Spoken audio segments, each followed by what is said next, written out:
Hello friends, कैसे हो? सभी का एमआर क्लासेज में बहुत बहुत स्वागत है। जैसा कि फ्रेंड्स आपको पता है, रोजाना आपको बाल विकास की फ्रेंड 2 बजे लाइव क्लास दी जाती है।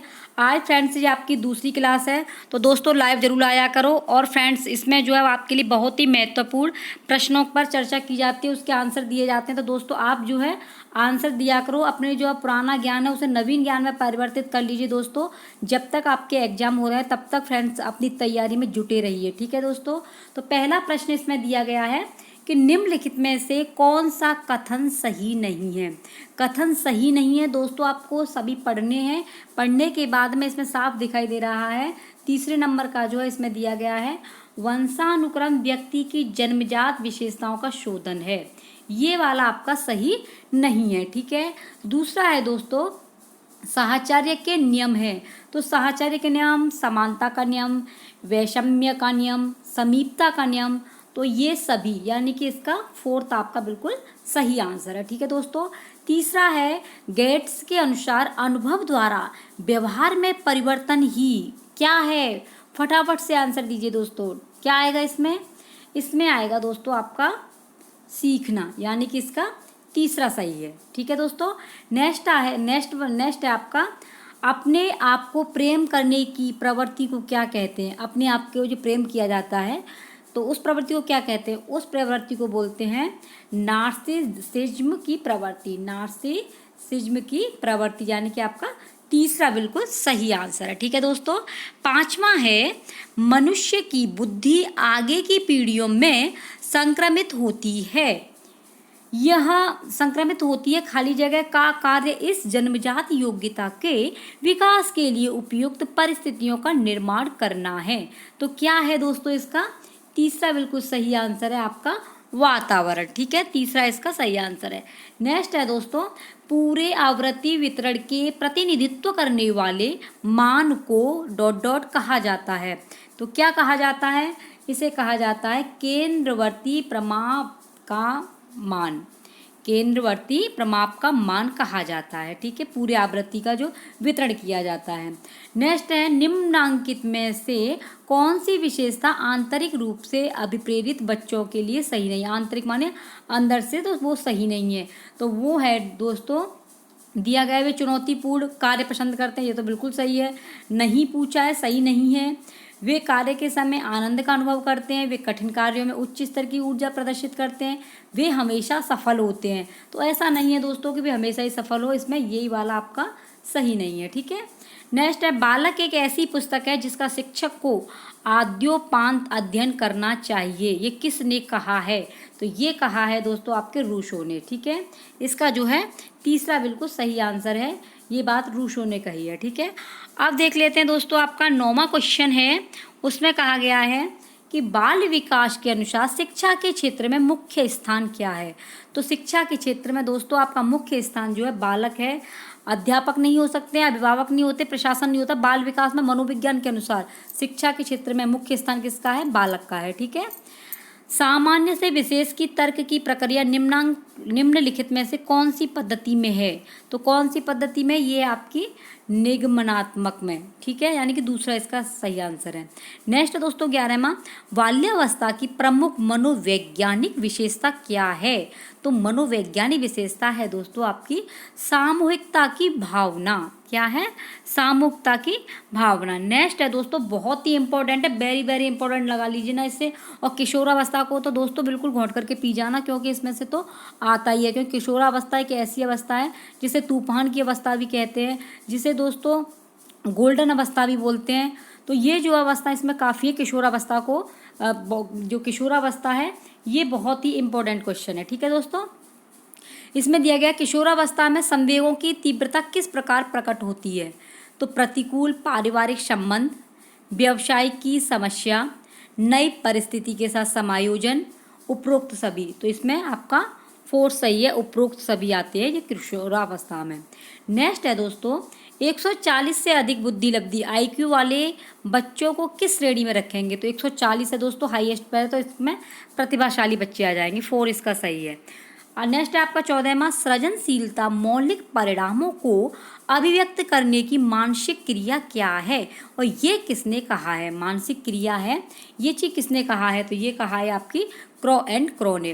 दोस्तों आपका जो यूपी टेट होता है इसमें दोस्तों आपकी डेफिनेशन ज़्यादा पूछी जाती हैं, लेकिन सी टेट में ऐसा नहीं है। सी टेट में जो है मानसिक स्तर पर घुमा फिरा करके क्वेश्चन पूछा जाता है, डायरेक्ट जो है इसमें कोई भी डेफिनेशन नहीं पूछी जाती है। ठीक है दोस्तों, नेक्स्ट क्वेश्चन है आपका जो है वो दिया गया है, प्रयास और भूल जो सिद्धांत है उसके प्रतिपादक कौन है? प्रयास और भूल सिद्धांत के प्रतिपादक कौन है? तो प्रयास और भूल सिद्धांत के प्रतिपादक है आपके थॉर्नडाइक, जिन्होंने बिल्ली पर अपना जो है सिद्धांत अपनाया था, बिल्ली पर, जिसकी मैंने पूरी थ्योरी करा दी है। आप दोस्तों प्लेलिस्ट से जा करके देख सकते हैं। ठीक है, थॉर्नडाइक वाला। नेक्स्ट है दोस्तों 16वां आपका, सीखने के पठार के निराकरण के लिए क्या नहीं करना चाहिए? तो क्या नहीं करना चाहिए? उसे दंडित करना चाहिए। ये नहीं पूछा है तो ये वाला है, उसे दंडित करना चाहिए। ठीक है, तीसरा बिल्कुल सही आंसर है।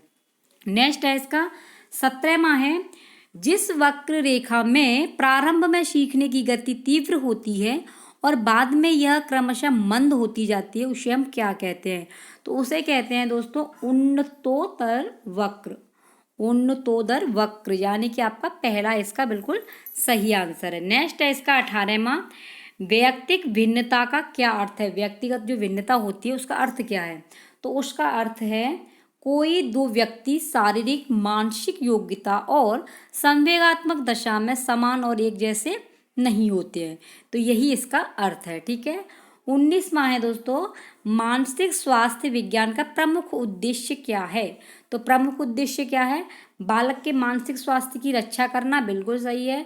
कुछ समायोजन का निराकरण करना, बिल्कुल राइट है। तो इसका जो है आपका तीसरा बिल्कुल सही है, पहला और दूसरा दोनों ही सही है, इसलिए इसका आंसर तीसरा सही है।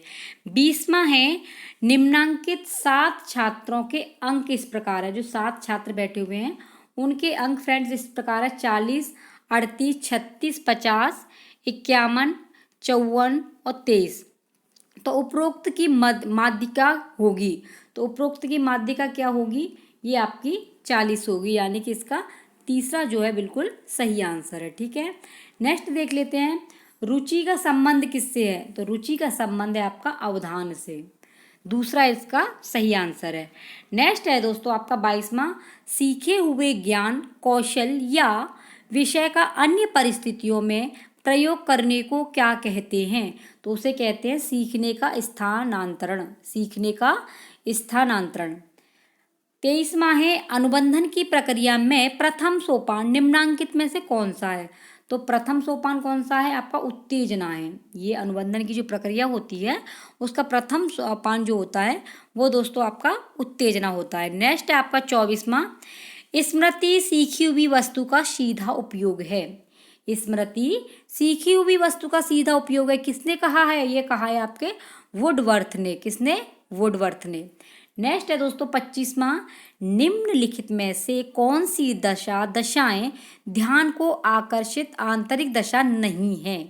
तो वो क्या है? आपकी उद्दीपन की स्थिति, यानी कि आपका पहला बिल्कुल सही आंसर है। नेक्स्ट है दोस्तों, संवेग की उत्पत्ति डॉट डॉट होती है तो मूल प्रवृत्तियों से। जो संवेग होता है, गुस्सा आना, क्रोध आना, अपने आप में चिड़चिड़ापन रहना, तो ये सभी किसके अंदर आते हैं? आपके संवेग के अंदर आते हैं। ये हमारी मूल प्रवृत्तियां होती हैं, किसी में ज़्यादा होती हैं किसी में कम होती हैं, ये मूल प्रवृत्तियां होती हैं। 27वां है दोस्तों, अभिप्रेरण के लिए अक्सर डॉट डॉट शब्द का भी प्रयोग किया जाता है, तो वो क्या है? वो है आपकी आवश्यकता, यानी कि दूसरा बिल्कुल सही आंसर है।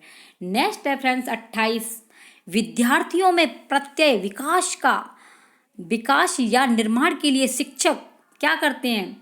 कि शिक्षण विधि सरल से जटिल की ओर होनी चाहिए, को विद्यार्थी के व्यापक अनुभव का अवसर प्रदान करना चाहिए, को विद्यार्थियों के निर्मित प्रत्ययों के अंतरण का अवसर, को उपरोक्त सभी क्रियाएं करनी चाहिए, सभी क्रियाएं करनी चाहिए। ठीक है, निर्माण के लिए शिक्षक के लिए पूछा है दोस्तों। अगर बालक के लिए पूछते कि सरल से जटिल की ओर, तो बालक को तो कुछ नहीं पता रहता है, तो बालक के लिए नहीं आता, लेकिन इसमें शिक्षक के लिए पूछा है दोस्तों, तो शिक्षक के लिए उपरोक्त सभी विधियां आएंगी। ठीक है, 29वां है, चिंतन मानसिक क्रिया का ज्ञानात्मक पहलू है। तो ये बात किसने कही है चिंतन वाली? तो चिंतन दोस्तों रोश ने बोला है। आपका दूसरा बिल्कुल सही है। नेक्स्ट है फ्रेंड्स आपका कल्पना के विकास के लिए। कल्पना के विकास के लिए ज्ञानेंद्रियों को प्रशिक्षित करना, कहानी सुनना, बिल्कुल सही आंसर है दोस्तों। रचनात्मक प्रवृत्ति के विकास पर ध्यान देना, बिल्कुल राइट है। उपरोक्त सभी क्रियाएं करनी चाहिए, तो बिल्कुल सही है आपका चौथा, उपरोक्त सभी क्रियाएं करनी चाहिए। रोजाना दोस्तों आपको साइकोलॉजी की 30 क्वेश्चन देती हूँ, तो फ्रेंड्स आप रोजाना लाइव लिया करो, अपना स्कोर बताया करो कि आखिरकार आपके कितने आंसर सही है। आई होप दोस्तों आपको ये वीडियो जरूर पसंद आई होगी। अगर फ्रेंड्स हमारे चैनल पर नए हो तो फटाफट से लाइक कर देना, और दोस्तों वीडियो को जितना हो सके शेयर कर देना और सब्सक्राइब कर देना। मिलते हैं कल, जो आपका बहुत ही ज़बरदस्त क्लास होगी, इसलिए दोस्तों जितना हो सके लाइव आने का प्रयास करना। थैंक यू दोस्तों।